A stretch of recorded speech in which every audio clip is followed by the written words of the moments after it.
All right, what we have here is a 2005 GTO, pretty much stock still. It had exhaust and a tune pretty much before and an intake. Other than that, nothing else really done to it. But now we're going to be going turbo. Just going to do a little build series on it just to show you guys what I'm doing. Um, Doing a tried and true combination pretty much that plenty of other people have done before. Got a VS Racing 7875 turbo. It's the cast wheel, not the billet. This turbo was bought before the billet wheel was out, I do believe. Just making a little manifold here to get a good plug clearance and get a downpipe down through there pretty easily. Nothing else really, no stock manifolds flipped or anything like that. Really did what I needed to do.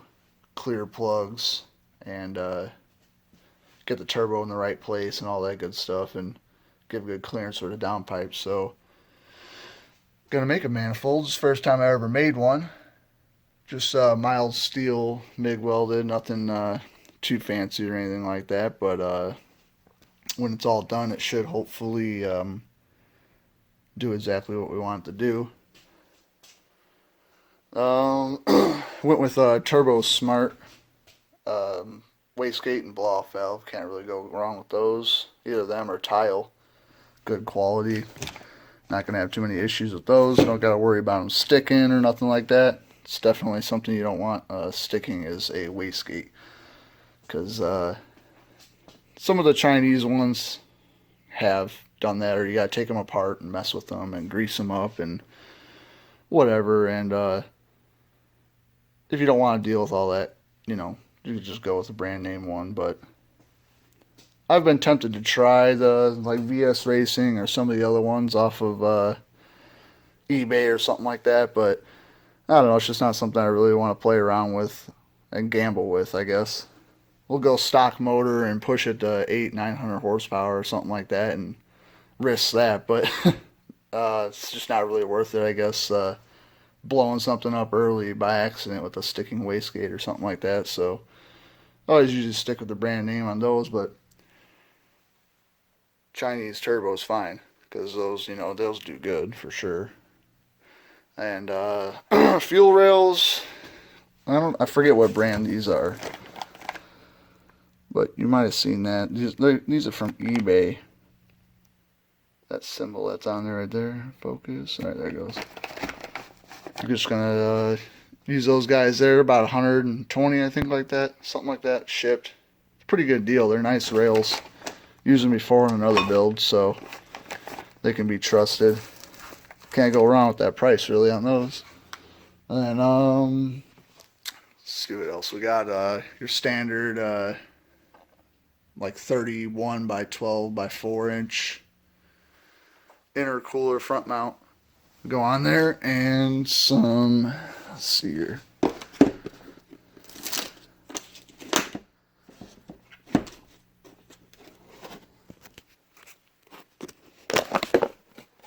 Some good old Deca 80s to go on there. We're going to be running this on E85. Not sure. I'm pretty sure we're going to use a stock gas tank. And got a Magna Fuel 4303 big pump. Should do plenty. It'll do more power on E85 than the injectors can actually flow. So should have plenty of fuel. Oh, and over here right now, got a C6 manifold on there. I was just messing around, looking how that would look on there and route pipe wise. But pretty sure we're going to go with the stock GTO manifold on this side, exiting backwards, and go around the bell housing and come up underneath here, I think, maybe. I'm not sure exactly where I'm going to route it yet. I'm going to try to snake it between the steering shaft down there and the downpipe and get them all together and joined up somewhere up here, something like that. Wastegate's going to go right about here and go down through the wheel well, I think.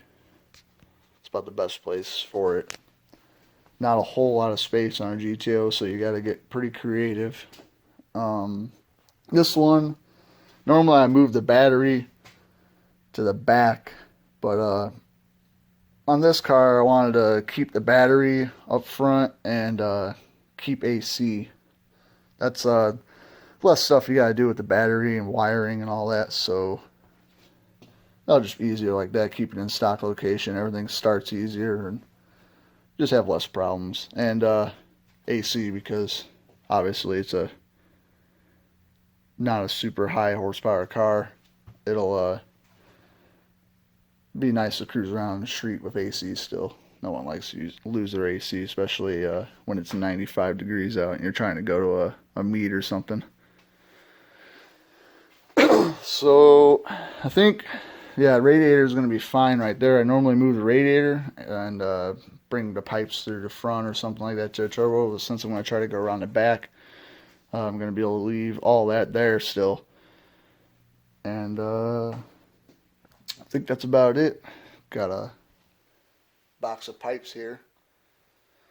Just sorted bends, cutting and pasting those together. As you can see here, should have good plug clearance. Obviously, there's going to be no problem there, and should flow a decent amount. Shouldn't have any problem making power with this. It's just your typical log style manifold. Let's see if I can get a light back here. First primary, I stepped up and went to 2 1/4, and then here stepped it up to 2 1/2 to go into the flange because I got the 2 1/2 inch round flange. So once I get it the other side merged in, I'll merge it somewhere maybe in the bottom here or here, coming from back there into the 2 1/2. So have plenty of pipe for the flow or whatever with the other manifold joining in. So and another thing is when you're doing this, you want to make sure too that you have plenty of room for your turbo drain. It's kind of hard to tell in the video, but you want it high enough off the frame rail that you're not going to have to put a 90-degree fitting on there, because that typically will make the oil not flow as well and kind of pool up, and you end up having backup issues. But yeah, we should be able to go right on down through there in front of the alternator and around the balancer and get into the front cover or front of the pan, somewhere around there. We'll see. But yeah, normally, I mean, if you have the turbo over here and you deleted AC because you just tossed a truck manifold on here or something backwards, exiting down right here, you gotta move these hoses out of the way or try to go underneath it. You got plenty of room on this side for a turbo drain in the timing cover, but yeah, since we're keeping AC on this one and all that good stuff, the AC is going to be in the way for like a turbo drain on that side. Plus, I don't know if I'd want to go around the balancer from over there anyway. So I think there's a spot down here on the timing cover between the balancer and the alternator.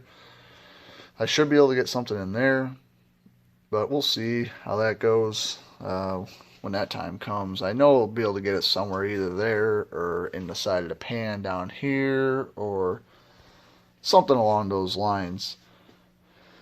And yeah, another thing too, when you're doing anything like on any car, any turbo setup on any car, I should say, you want to try to get an air filter on there. I mean, most people are like, oh, who cares, it's just a stock motor, or it's just a junkyard 5.3 or my original motor that came in the car. I don't care about that, blah, blah, blah. But, what happens if you go on down the road and you build a motor and all that good stuff and you street drive it mostly and track every once in a while, and you're running around with just a screen on there or something, you're sucking in all those fine particles and dust and crap, and that does pretty quickly actually score your cylinder walls up and make everything pretty nasty.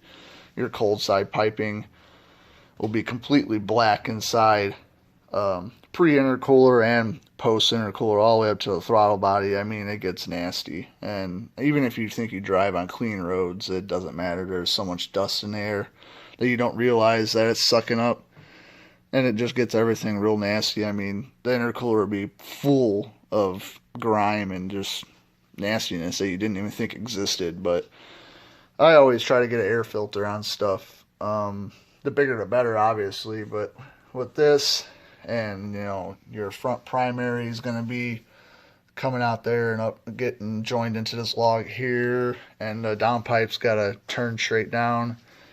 Don't got a whole lot of wiggle room here, so I try to get the turbo as far forward and still get at least some sort of small air filter on there, so you don't got to suck up all that fine dust particles and all that crap into your nice motor or your junkyard motor or whatever it is. That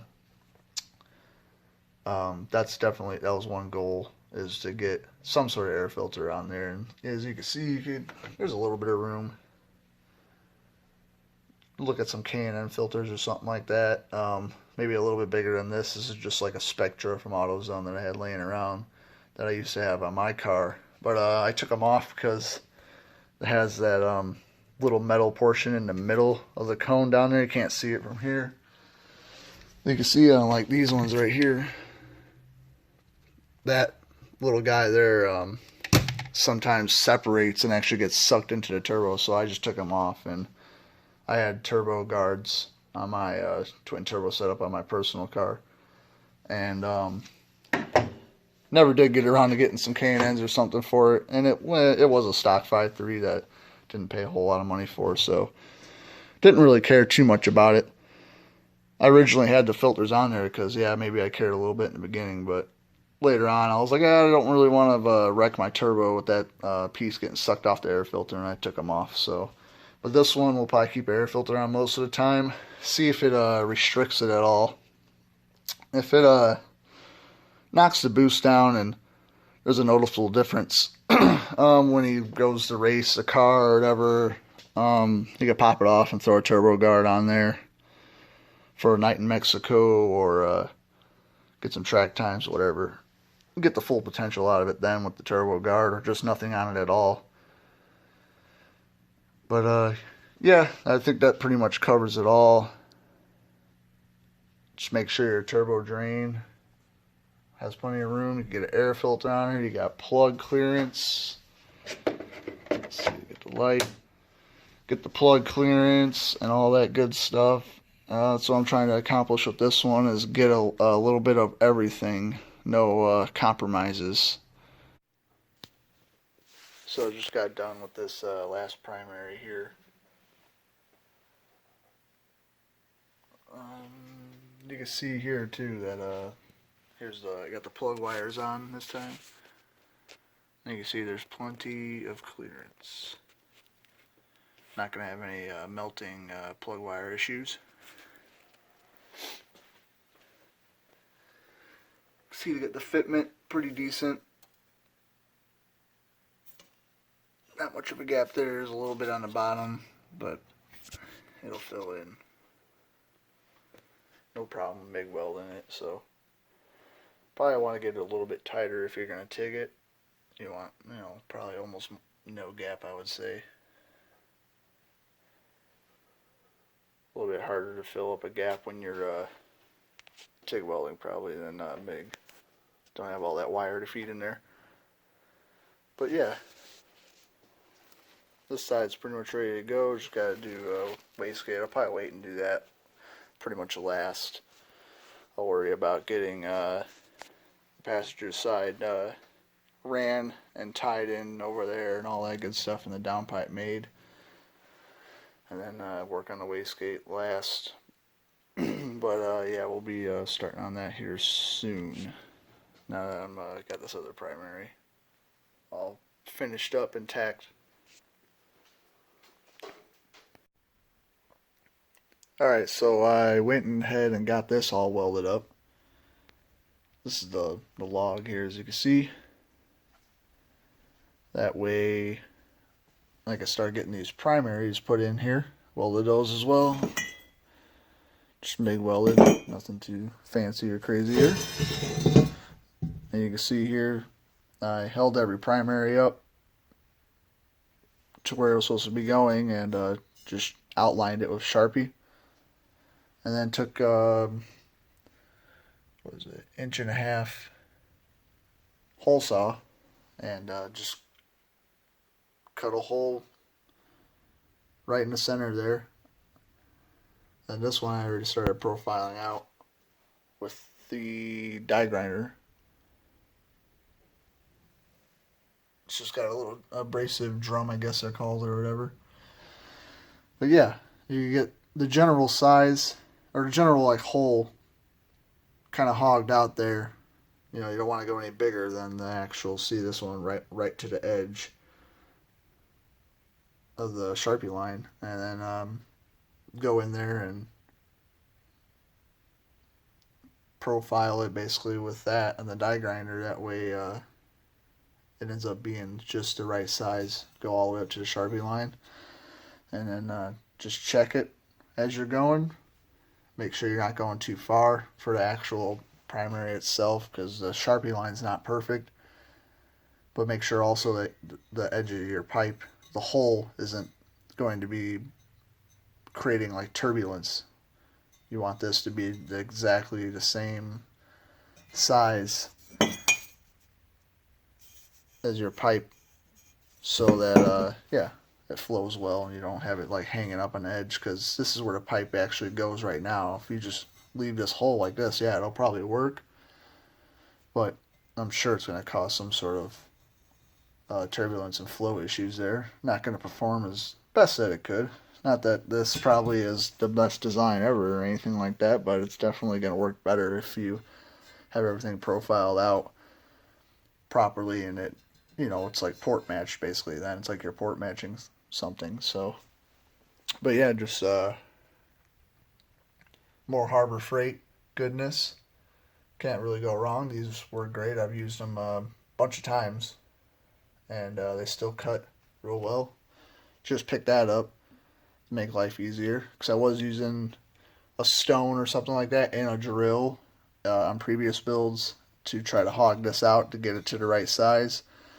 But this is way better. This is about like $40 on sale, and I think this part was, I don't know, maybe like 12 or 15. It's like a whole set of different size drums, and it comes with the actual sanding drums or whatever too, so whatever they're called.